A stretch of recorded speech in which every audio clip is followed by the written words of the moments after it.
Hello everyone. आज aldehyde and ketone में Cannizzaro reaction के बारे में अध्ययन करेंगे। इस रिएक्शन की मुख्य विशेषताएं हैं। पहला, वो एल्डिहाइड होना चाहिए, कीटोन नहीं। ऐसा क्यों? क्योंकि इस रिएक्शन में हाइड्राइड ट्रांसफर होता है। वो हाइड्राइड ट्रांसफर इस कार्बोनिल कार्बन पर प्रेजेंट हाइड्रोजन ही होता है, इसलिए ये रिएक्शन एल्डिहाइड देते हैं, कीटोन नहीं। नेक्स्ट, दूसरा है एल्फा कार्बन पर हाइड्रोजन है वो अब्सेंट होना चाहिए। क्यों? क्योंकि एल्फा कार्बन पर यदि हाइड्रोजन प्रेजेंट होगा तो ये रिएक्शन स्ट्रॉन्ग बेस की प्रेजेंस में होगी। और एल्फा कार्बन, तो ध्यान से सुनना, ये कार्बोनिल कार्बन और ये एल्फा कार्बन पर हाइड्रोजन यदि ये होगा तो बेस है वो इस कार्बोनिल कार्बन पर न्यूक्लियोफिलिक एडिशन रिएक्शन ना दे करके एसिड बेस रिएक्शन दे देगा, जिससे ये हाइड्रोजन यहाँ पर आएगा कार्बन पर नेगेटिव चार्ज और ये इधर डिलोकलाइज्ड होकर के इनोलेट बना देगा। इसलिए एल्फा कार्बन पर हाइड्रोजन प्रेजेंट नहीं होना चाहिए। थर्ड कंडीशन, स्ट्रॉन्ग बेस होना चाहिए, कंसंट्रेट NaOH और कंसंट्रेट KOH। यदि डाइल्यूट है और एल्फा कार्बन पर हाइड्रोजन है, इसका मतलब एल्डोल रिएक्शन हो सकती है। बट एल्फा कार्बन नहीं है और कंसंट्रेट NaOH है, इसका मतलब रिएक्शन कौन सी है? Cannizzaro reaction. फोर्थ पॉइंट है नॉन इनोलाइजेबल या नॉन इनोलाइजेशन या नॉन एडोलाइजेबल। इसका मतलब यह है कि एल्फा कार्बन पर हाइड्रोजन नहीं होगा तो वह प्रोटॉन इनोल के अंदर या कीटो इनोल टोटोमेरिज्म में इन्वॉल्व नहीं होगा, इसलिए नॉन इनोलाइजेबल या नॉन इनोलाइजेशन या कहूं नॉन एडोलाइजेबल। फिफ्थ है, इसमें जो भी एल्डिहाइड लिया जाएगा उसके 2 मोल लिए जाएंगे, उसमें से एक मोल का ऑक्सीडेशन होगा और दूसरे मोल का क्या होगा? रिडक्शन होगा। वही एल्डिहाइड, जैसे अपन ने बेंजल्डिहाइड के कितने मोल लिए? 2।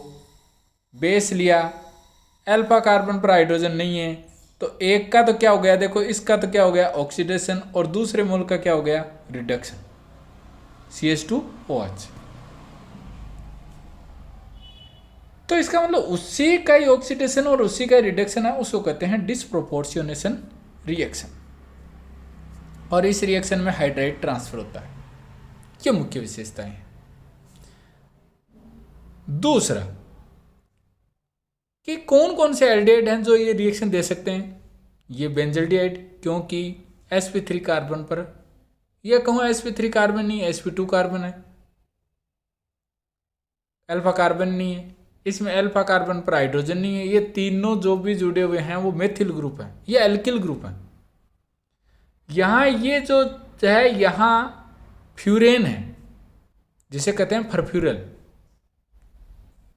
ये लिखने में मिस्टेक हुई है, ये फ्यूरेन है। या कहूँ कि यहाँ इससे के अंदर यहाँ पाई बॉन्ड है, तो ये भी केनिजारो रिएक्शन देगा। अब इसको अपन एग्जाम्पल से समझते हैं।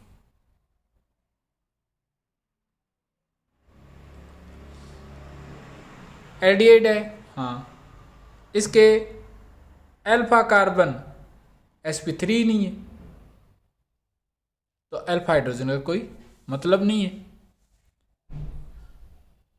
Strong base, alpha hydrogen sp3 carbon पर नहीं है तो नॉन इनोलाइजेबल, और सेल्फ का ही ऑक्सीडेशन और सेल्फ का ही रिडक्शन। इसका मतलब कौन सी रिएक्शन? Disproportionation reaction.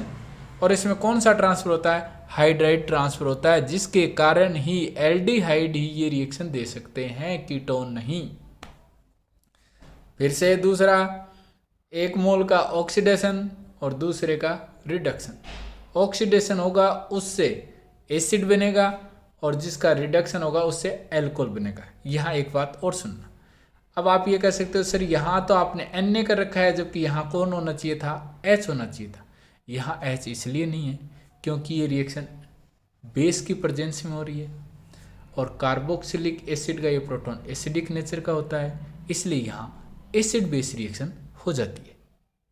इसलिए यहाँ सोडियम सोल्ट बनेगा। यदि यहाँ अपन इनको एसिडिक मीडियम देते हैं, जैसे मान लो इसको कहें या इसको कहें, अपन डाइल्यूट HCl कह दिया तो यहाँ प्रोटॉन आ जाएगा। अगला परफ्यूरल, जो मैंने मिस्टेक की थी ऊपर वो ये परफ्यूरल है और सोडियम परफ्यूरेट और परफ्यूरिल एल्कोहल। तो इसका तो एसिड और इसका एल्कोहल। एल्डिहाइड, इसका मतलब एल्डिहाइड का ऑक्सीडेशन होता है तो एसिड बनता है और एल्डिहाइड का रिडक्शन होता है तो एल्कोहल बनता है। और यहाँ सोडियम सॉल्ट इसलिए दे दिया क्योंकि ये रिएक्शन कौन से मीडियम है, बेसिक मीडियम। अगला देखो, ये प्रोटॉन एसिडिक है, इसलिए सबसे पहले कौन सी reaction, acid base. Acid base reaction होगी तो देखो OH नेगेटिव यहाँ है और Na पॉजिटिव है, तो OH नेगेटिव यहाँ से इस प्रोटॉन को लेगा और क्या निकल जाएगा, H2। तो इस O पर कौन सा चार्ज आएगा, नेगेटिव, और नेगेटिव कौन जुड़ जाएगा, Na, ये रहा। दूसरा ये है, इसका क्या होगा, ऑक्सीडेशन, और इसका क्या होगा, रिडक्शन। तो इसका मतलब यहां इसके कितने मोल हैं, 2 मोल, परफ्यूरल के भी 2 मोल। अब इसकी मैकेनिज्म है वो समझते हैं और ध्यान से सुनो। देखो सबसे पहले एल्डिहाइड है और बेस है स्ट्रॉन्ग, और ये बेस यहाँ किसके रूप में कार्य करेगा, न्यूक्लियोफाइल के रूप में, और कार्बन कार्बन अटैक करेगा और ये रिएक्शन, और ये ऐड हो गया, इसको रिएक्शन को कहते हैं न्यूक्लियोफिलिक एडिशन रिएक्शन। अब सुनना ध्यान से, यहां जब ये इलेक्ट्रॉन इधर इस ऑक्सीजन की ओर ट्रांसफर है तो ऑक्सीजन चार्ज कौन सा आ गया, नेगेटिव। ये नेगेटिव चार्ज फिर से इधर आया और यहां से हाइड्राइड जो ट्रांसफर हुआ वो दूसरे एल्डिहाइड के ऊपर जाकर के जुड़ गया, और जिससे इस हाइड्राइड ने किसके रूप में कार्य किया, न्यूक्लियोफाइल के रूप में, और ये इलेक्ट्रॉन इधर आ गए। तो देखना ये हाइड्रोजन यहां जुड़ा, चेक कर लो, ये रहा, देखो ये हाइड्रोजन यहां जुड़ा, ये रहा, कार्बन कार्बन हाइड्रोजन और हाइड्रोजन, और इस O पर कौन सा चार्ज, नेगेटिव। तो अब दूसरा सुनना, HC डबल बॉन्ड O और ये OH। अब भाई यहां पर इंटरमोलिकुलर प्रोटॉन का ट्रांसफर हो गया, इंट्रा नहीं, 2 अलग अलग है। यहां से क्यों, क्योंकि ये एसिड है, ये एसिड है, तो ये क्या हो गया, बेस हो गया। तो कौन सी रिएक्शन हो गई, एसिड बेस रिएक्शन। तो इस ऑक्सीजन पर क्या आ गया, ये प्रोटॉन आ गया, ये रहा। तो इस O पर कौन सा चार्ज है, नेगेटिव, तो Na पॉजिटिव। अब है ये रिएक्शन है वो जब भी होती है उसमें स्लो स्टेप ये है जहां हाइड्राइड ट्रांसफर होकर के न्यूक्लियोफाइल के रूप में दूसरे फॉर्मल्डिहाइड पर जुड़ता है, इसलिए रेट है इसके अंदर। देखो इस ये स्लो स्टेप और ये इसके रिएक्टेंट है, ध्यान से सुनना। इस रिएक्टेंट में 1 मोल तो ये और 1 मोल ये और 1 मोल ये, 3 काम में है क्योंकि इन 2 से ये बना है, तो इसका मतलब 1 2 और ये 3, तो 2 मोल तो कौन से हैं, एल्डिहाइड के। देखो ध्यान से, 2 मोल एल्डिहाइड के और 1 मोल हाइड्रोजन, इसका मतलब ये कौन सी है, 3rd ऑर्डर रिएक्शन है, ये तृतीय कोटि की अभिक्रिया है। और इसमें आगे है क्रॉस केनिजारो रिएक्शन। ध्यान से सुनो, डिफरेंट एल्डिहाइड होने चाहिए। और डिफरेंट एल्डिहाइड में अब बात ये आती है कि किसका तो एसिड बनेगा और किसका बेस बनेगा। वही और सब कुछ है, स्ट्रॉन्ग बेस की प्रेजेंस में होगी, डिसप्रोपोर्शनेशन रिएक्शन होगी, एक का ऑक्सीडेशन एक का रिडक्शन। अब सुनना, न्यूक्लियोफाइल के रूप में जो ये OH नेगेटिव है, ये उसके ऊपर अटैक करेगा जिसकी रिएक्टिविटी न्यूक्लियोफिलिक एडिशन रिएक्शन के प्रति रिएक्टिविटी ज्यादा हो। और ये मैं एक वीडियो बनाया था अपन ने, उसमें मैंने बताया था एलिफेटिक एल्डिहाइड और एरोमेटिक एल्डिहाइड में एलिफेटिक एल्डिहाइड की रिएक्टिविटी ज्यादा है किससे, एरोमेटिक से। इसलिए ये जो न्यूक्लियोफाइल है वो किसके ऊपर अटैक करेगा, फॉर्मल्डिहाइड। और जिस पर न्यूक्लियोफाइल अटैक करेगा उसी का ही एसिड सॉल्ट बनेगा, या कहूं उसी से ही हाइड्राइड ट्रांसफर होगा। तो इसका मतलब हाइड्राइड ट्रांसफर यहां से, इसी का ही एसिड सॉल्ट, तो इसका मतलब इसका क्या होगा, रिडक्शन। तो इसका क्या हुआ था, ऑक्सीडेशन, तो इसका क्या हो जाएगा, रिडक्शन। आगे बात समझे, ध्यान से फिर सुन। मैंने एक केस दिया है क्लोरल और एक एल्डिहाइड जिसके अल्फा कार्बन पर मेथिल ग्रुप जुड़े हुए हैं, और एक फॉर्मल्डिहाइड। ध्यान से सुनना, इस A और B में रिएक्टिविटी क्लोरीन के -I इफेक्ट होने के कारण इस कार्बोनिल कार्बन पर पॉजिटिव चार्ज ज्यादा जनरेट होगा, जिसके कारण न्यूक्लियोफाइल की रिएक्टिविटी ज्यादा होगी। इसलिए A और B में किसकी रिएक्टिविटी ज्यादा है, A की। और जिसकी रिएक्टिविटी ज्यादा होगी उसका एसिड सॉल्ट बनेगा, उसी का ही हाइड्राइड ट्रांसफर होगा। आगे बात समझे। अगला मैं एग्जांपल लेता हूं B और C। इसका +I इफेक्ट होने के कारण कार्बोनिल कार्बन पर पॉजिटिव चार्ज क्या हो जाएगा, डिक्रीज हो जाएगा, जिसके कारण न्यूक्लियोफाइल की रिएक्टिविटी क्या हो जाएगी, कम हो जाएगी। तो B और C में C की रिएक्टिविटी ज्यादा है किससे, B से। और जिसकी न्यूक्लियोफिलिक एडिशन रिएक्शन के प्रति रिएक्टिविटी ज्यादा है उसी का एसिड सॉल्ट बनेगा, और जिसकी रिएक्टिविटी कम है उसका रिडक्शन, दैट मीन्स एल्कोहल बनेगा। थर्ड एग्जांपल, मान लो अपन को A और C दे दिया जाए,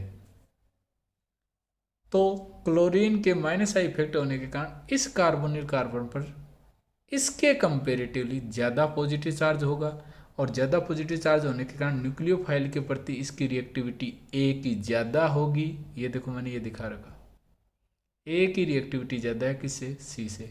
और जिसकी रिएक्टिविटी ज्यादा होगी उसका acid salt, that means oxidation. जिसकी रिएक्टिविटी कम होगी उसका एल्कोहल, दैट मीन्स रिडक्शन। ये मैंने लिख रखा है, highly reactive species nucleophilic addition reaction के प्रति होगी तो उसका एसिड सॉल्ट बनेगा, उसका ऑक्सीडेशन होगा और उसी का हाइड्राइड ट्रांसफर होगा। लेस रिएक्टिव स्पीसीज किसके प्रति या किसके रेस्पेक्ट में, न्यूक्लियोफिलिक एडिशन रिएक्शन, तो उसका एल्कोहल बनेगा, रिडक्शन होगा।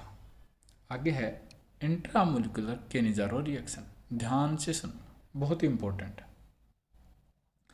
इसी में 2 एल्डिहाइड है, ये दोनों एल्डिहाइड सेम है।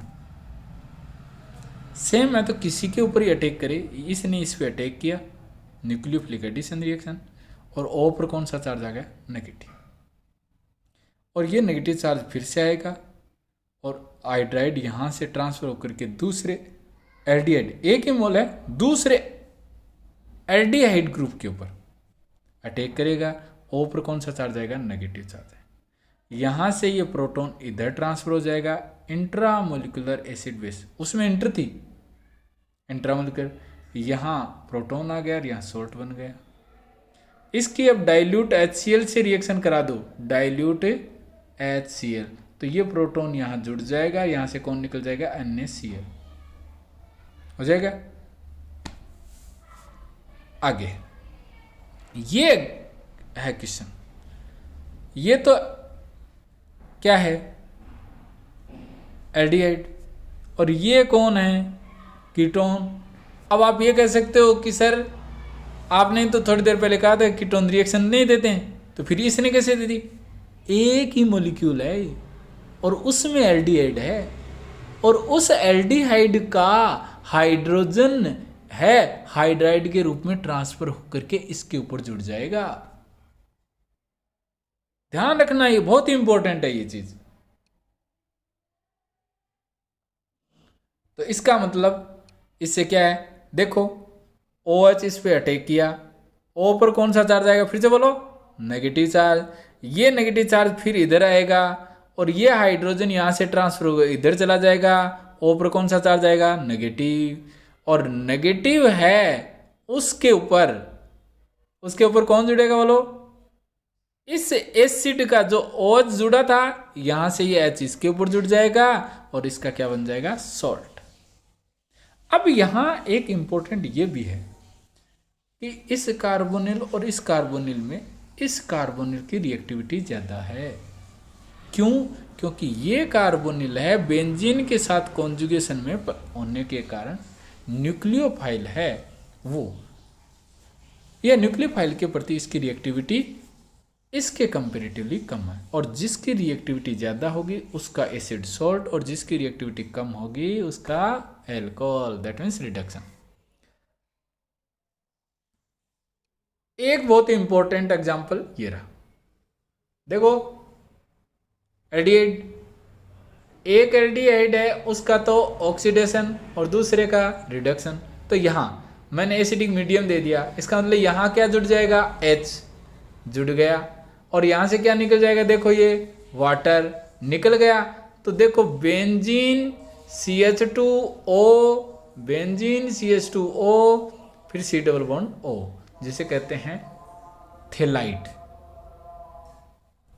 इसलिए ये एग्जाम्पल भी बहुत ही इंपॉर्टेंट है। नेक्स्ट एग्जाम्पल है कि बेंजीन है वो सब्स्टिट्यूटेड है, जिसमें एलोजन भी जुड़ा है, OH भी जुड़ा है, और जब उसमें एल्डिहाइड, इसका मतलब ये जो NaOH है इसके अंदर, ध्यान से सुनना, सबसे पहले एसिड बेस रिएक्शन होगी, ये प्रोटॉन जाएगा, देखो मैंने यहां दिखा रखा है,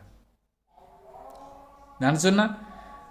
फिर ये जो OH है वो इस कार्बोनिल कार्बन पे अटैक करेगा, और एक का तो, इसका मतलब यहां इसके कितने मोल हैं, 2, एक का तो एसिड सॉल्ट और एक का एल्कोहल बन जाएगा। जब इसको एसिडिक मीडियम देंगे अपन, तो यहां भी H आ जाएगा और यहां भी क्या आ जाएगा, H आ जाएगा। ध्यान से ये चीज ध्यान रखनी है ये चीज। इसका मतलब ये हो गया कि ये जो रिएक्शन है वो सब्स्टिट्यूटेड बेंजोइक और बेंजिल एल्कोहल, देखो बेंजोइक, यदि यहां प्रोटॉन हो, बेंजोइक और बेंजिल एल्कोहल, और ये भी कौन से हैं, सब्स्टिट्यूटेड, के प्रिपरेशन में सबसे ज्यादा यूजफुल रिएक्शन है।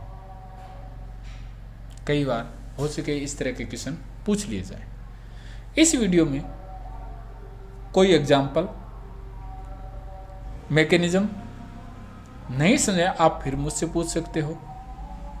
और ये वीडियो आपको कैसा लगा, इस वीडियो को आप लाइक सब्सक्राइब कीजिए। थैंक्स।